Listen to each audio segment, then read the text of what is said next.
Hey everyone, Adam and Andrew here with It Takes Two Takes. We are going to talk about episode 6, season 2 of Warrior. Are you watching it? I hope you are. If you're watching this, stop right now, unless you've seen it, because of course we're going to spoil it. And honestly, if you searched Warrior season 2, episode 6, and found this video, and you just on a whim decided to watch this, we've got other things you should be watching if you haven't watched this show yet. I don't know. I don't even care. Watch a reaction video at this point. We've got The Boys. We've got Mandalorian. Go there if you have not watched Warrior yet. But watch Warrior. Do we second or do we watch this channel? Watch this channel first. Warrior, we already know where they're standing with things at the moment. We're not canceled. We're still going. Let's get this going, Adam. Listen, this episode was very, I want to say isolated. I mean, well, first of all, it's reminiscent of the Stagecoach episode from first season, right? Episode 5 of the first season. We're just following, a few characters, and it's an isolated, remote location. We don't really care about everybody else. This is very much reminiscent of that idea of we're just going to focus on these guys. Yeah, one of the rare episodes where we've left San Francisco again, and this time heading essentially for the Mexican border. And what is it, Barbary Coast or something like that. So it's the international tournament, essentially, that Rosalita Vega has been talking to Assam about all this time. They kind of just sprung it on us, in my opinion. Like they've been hinting and hinting and hinting, and I didn't realize they were just, boom, going to dedicate an entire episode and just throw it right at us. I don't know that I don't know that I would have known that they were going to do a whole episode for it. I figured they were going to get to it fairly quick with the fact that they ended the last episode with, all right, tell me about this tournament. And there's still so much from a storyline standpoint in San Francisco that they still need to address. So not overly surprised that they decided to jump straight to it. And I'm kind of glad it wasn't something that was drawn out over, multiple episodes or anything like that. So yeah, I think it was neat. Different location, different setting. We really only had 4 characters that we knew in this whole episode. We had Assam, we had Young Jun, we had Hong, and we had Vega. Yeah, I mean, I think there's 2 things that struck me about this episode. Basically, where we're going with this is, one, it was necessary for them to get away from San Francisco. It took us completely out of all of the, the tongs, the conflict, the politics, what have you.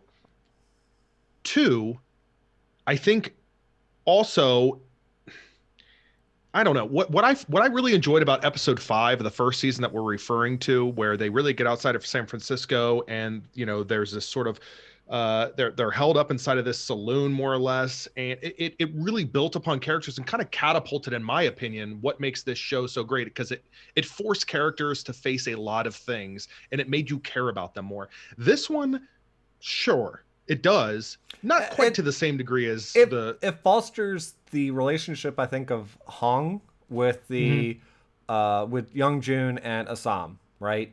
I think it did a good job of doing that, because in last season when we had the saloon episode, we got to really see Young Jun and Assam build a tighter bond, right? And what this really did was help kind of do that same thing, I think, with Hong, because he did play a part in this episode. So we've kind of beat around the bush. So the whole idea, we got this tournament. They go down to this town on the border, and Vega's arranged everything.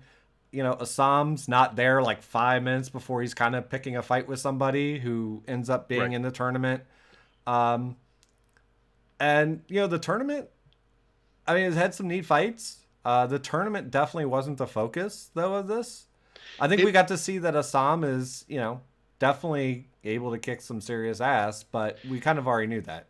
He is. I like that you said that, because to me, it delivered, I think, both sides of what this show's strengths are, and delivered for what I think any audience of this show wants, which is, we've talked about it, how there was a little bit of a slow lead in with the action, or a bit of a lull, I should say.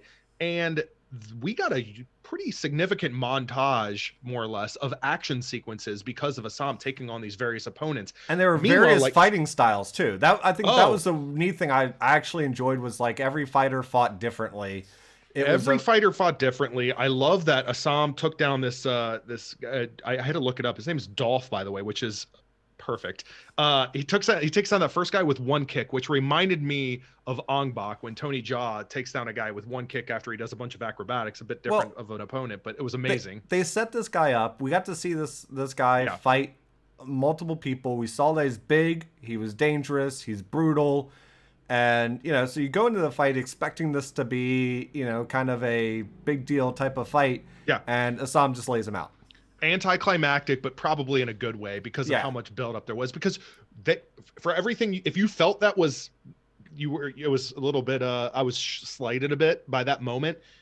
You get plenty more. I mean, we've got, there's a series of fights. One in particular, which was it reminded me of Eddie Gordo in Tekken. The capoeira, that sort of acrobatic type fighting that they do.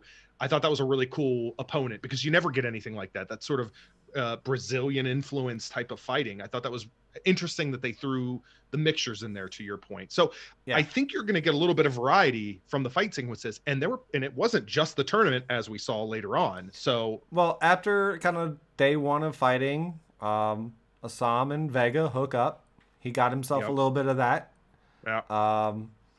So, and of course, Young Jun gets himself a little bit of professional help that night.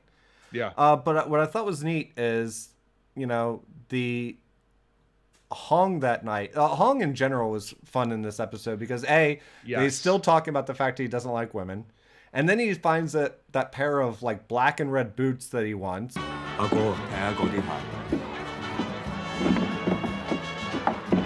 好肉酸啊，大佬。係咯，我想要。I love Hong. He's probably easily my favorite character in this show now, as far as a peripheral character, a side supporting actor character. His longingness for American culture, everything, his fighting, I enjoy a lot. He just takes in everything he can, and he really seems to enjoy Mexican food. He was great to have along for this journey. He protected Assam, even though Assam didn't know it.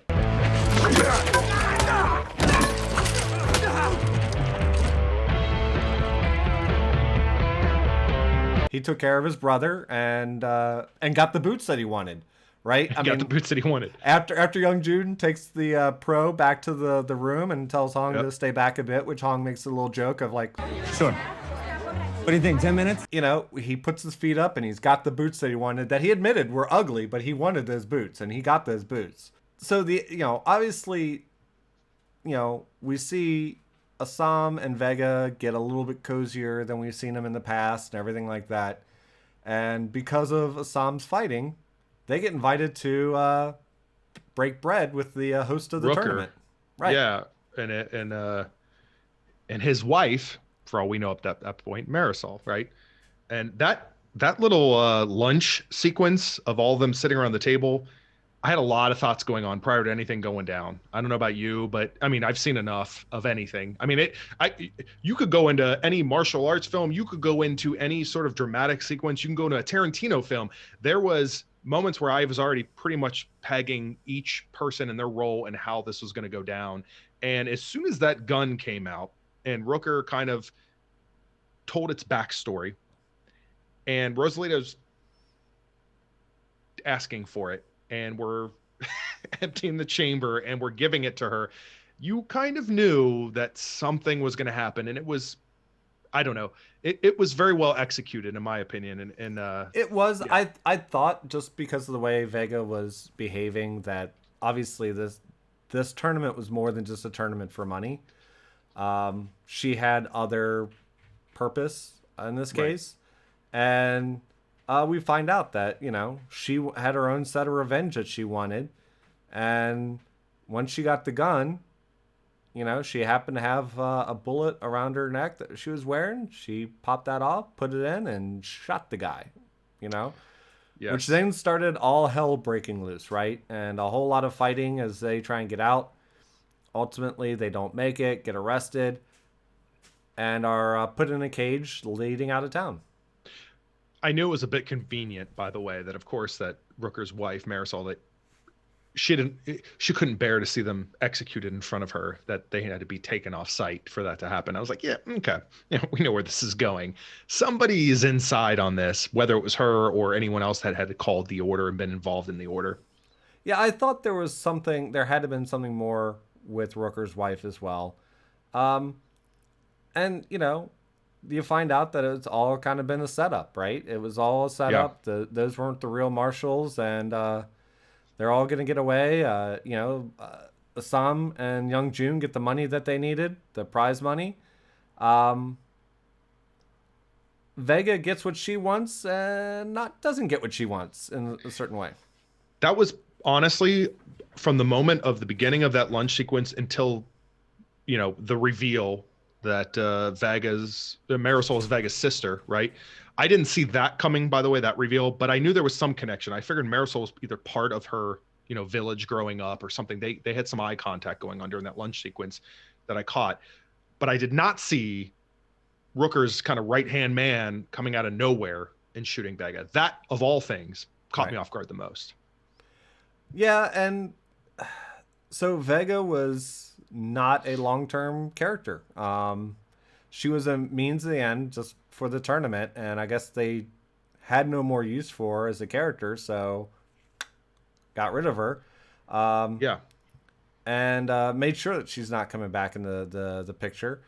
But Assam and Young Jun get their money. They go back to San Francisco, and we find out that the shit is going to hit the fan in the next episode. Yep. Father June's waiting for him with a large crew, and Lucy, you got some splaining to do. Exactly.